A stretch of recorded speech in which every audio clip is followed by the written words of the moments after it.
goals-to-1. So we've seen it every week. This is how it has finished.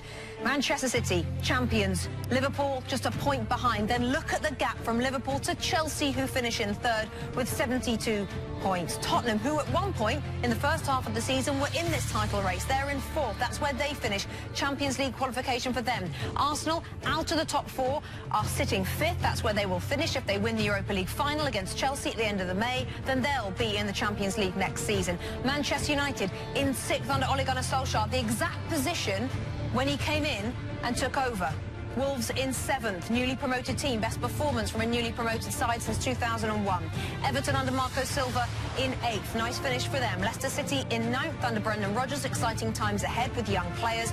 West Ham finished the season their first under Manuel Pellegrini in 10th position. That is your top 10. Your bottom 10 looks like this. FA Cup final to look forward to, but their best Premier League season ever for Javi Gracia's Watford finishing in 11th. Crystal Palace flirted all season, as they always do with relegation. They end up finishing in 12th. Newcastle United in 13th position. The future of Rafa Benitez is still to be decided. Will he stay and be Newcastle manager next year? Bournemouth under Eddie Howe continue to do it, to stay amongst the big boys. They finish in 14th. Then it's Burnley, who really had a terrible start but have finished 15th. Southampton had to bring in Ralph Hasenhüttl to lead them to safety in 16th. With Brighton, the ones just outside that bottom three under Chris Hughton. What is his future? There are rumours about his future as well, but Brighton remain a Premier League team. Cardiff were relegated last weekend. Fulham and Huddersfield have been relegated for weeks. That is your table. It just shows what they are as a team, and they also find a way to win somehow.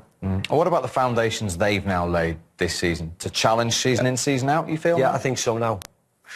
Virgil van Dijk's playing well. The back four seems to be really settled. The full-backs are great, aren't they? They're young, they're quick. If they stay clear of injuries, of course you can see them challenging next year. There'll be a few people who leave in the summer. Maybe they'll bring one or two in if they can, just to go again. But yeah, they're here for a while, aren't they? The way they're playing, definitely. If you look at the managers there in Klopp and Guardiola, when you get a good one, find a way to keep it. You see with Man United, you lose Sir Alex.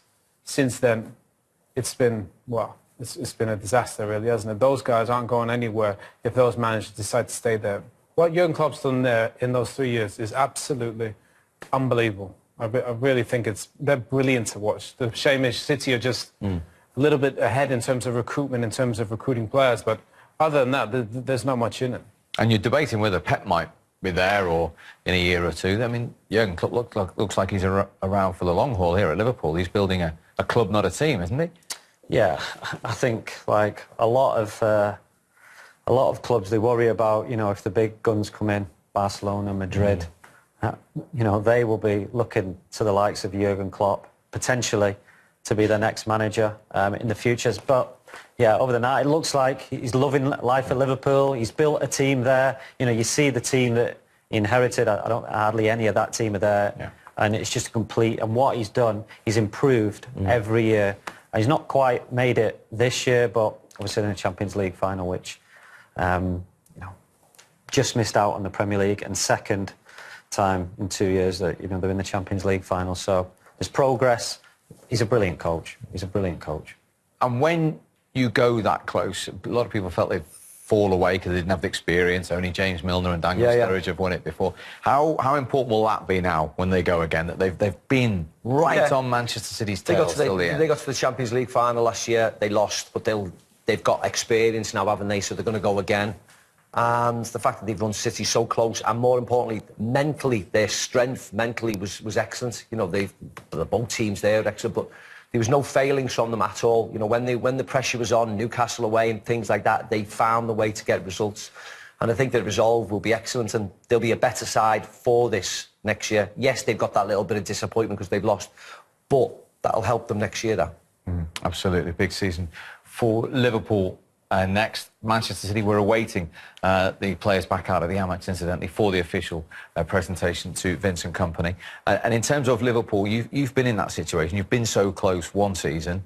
Do you go away in the summer and mull that over in terms of going again and showing that mental edge to come back? Yeah, I mean, we say how well they've done, but the players will go back and just individually be human nature, I guess, that is it? Yeah, they'll be sat on the beach thinking, how could we have made the couple of points up? You know, we're going through the games, But, yeah, my first full season, we lost out to Leeds, and it just made me even more determined the next season, both individually and as a team, to come back and just go that extra step.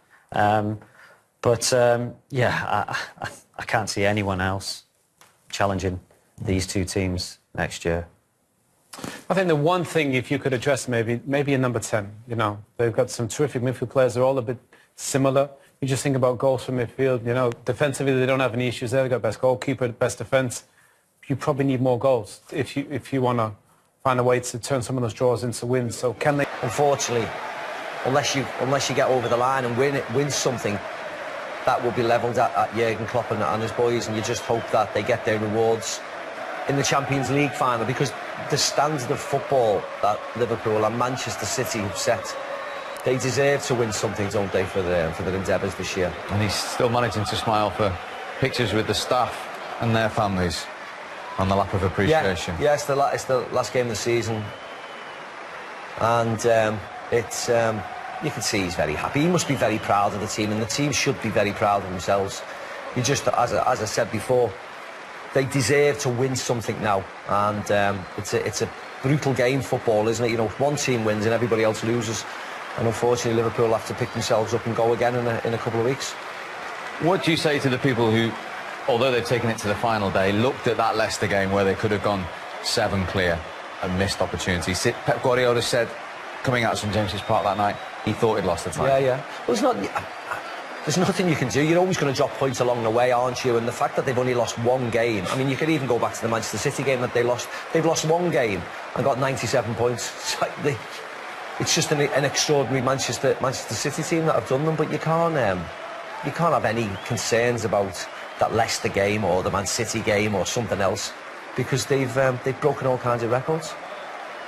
Yeah, I think the only thing for Liverpool is they only lost one, but what they draw, 6 or 7, you know, that's probably the difference between them and Manchester City, because they've been absolutely unbelievable, Liverpool, and if they can find a way, 1 or 2 draws here or there, title could be theirs next season. Best away team, best defence, they tick virtually every box. Problem is, Manchester City are just, you know, a little bit ahead in terms of recruitment. But I think they've done amazing, even to get this close to this Manchester City team, because it's going to go down as one of the best ever. Yeah, Alisson has won the Golden Glove, incidentally, with his clean sheet today. Let's not forget, Ryan, that they were 25 points behind City a year ago, as we were sitting here, Liverpool. Yeah, I mean, they've made up a huge gap there. That doesn't happen very often, making that sort of gap up. And it just shows just the togetherness, the team that Jurgen Klopp's built. And also, you know, we talk about City, the way that they play, Liverpool play. I mean, high pressing, energy, quality, good individuals. They've probably not got as good of individuals as City, but that... 97 points. They didn't win the championship. Are they crushed right now? Are they just resigned to this? Or are they now looking very much forward to June the 1st? Well, when you put that much effort into a season and you finish with 97 points, you're proud, but you're all... The league is a kind of lie because of the way Liverpool did play. They don't deserve to not pick up the title. But I have to say as well, Liverpool were in charge of their own destiny at one stage of the season. For me, they had the opportunity to really push that gap a little bit further, but they drew 2 or 3 games at home against teams that they should have beat. City were just nestling in behind them. Come on, Danny, they got 97 points. They lost one game. One game. They didn't lose at home. They've got the 2 top strikers in the league again, battling for the Golden Boot. But it just shows you the quality that City have. You know, they didn't panic, as I said. And I'm not saying Liverpool panicked. They didn't see out games where they should have picked up 3 points. And unfortunately, that's where their title race derailed. Meanwhile, back at the Amex, there's Bruno, a long-time servant of Brighton. A lap of honour, he's leaving the club. And, you know, Brighton, he was given a lot more minutes late in the season, and it paid dividends in the end because they clawed and they survived. I want to ask you both, though, about this whole Champions League versus Premier League argument. You both played in the Premier League. You know English football better than most. What is the bigger trophy? Well, winning the Champions League is incredibly difficult, right? And, I mean, Real Madrid have done it, obviously, 10, 11 times. But it is the trophy for clubs to win. European dominance is what you're looking for. And, you know, like I said, they'd be disappointed they didn't win the league because it's been 29 years. But the bottom line is they're in the Champions League final, which is, for the back-to-back years, Liverpool, it's an amazing achievement for them. It's interesting to note as well that Pep Guardiola's comments before the season started was, yes, we have to win the Premier League. It's a must for Manchester City. But all in all, I was brought in to win the Champions League. And he has yet to take Man City to the Champions League final, Craig. Yeah. Jurgen Klopp's been to the Champions League final twice now. But you know what? But City's owners want that for a vehicle for their brand globally, right? As a player, as an Englishman, as a player, I would want to win the Premier League more than the Champions League. That was more important to me. But see, I never had the chance. I played in Europa. I never played in the Champions League. It's subjective, right? It's what you want more: Champions League, Premier League. Hey, we'll let you decide what you'd rather win. And June the 1st, I'm sure.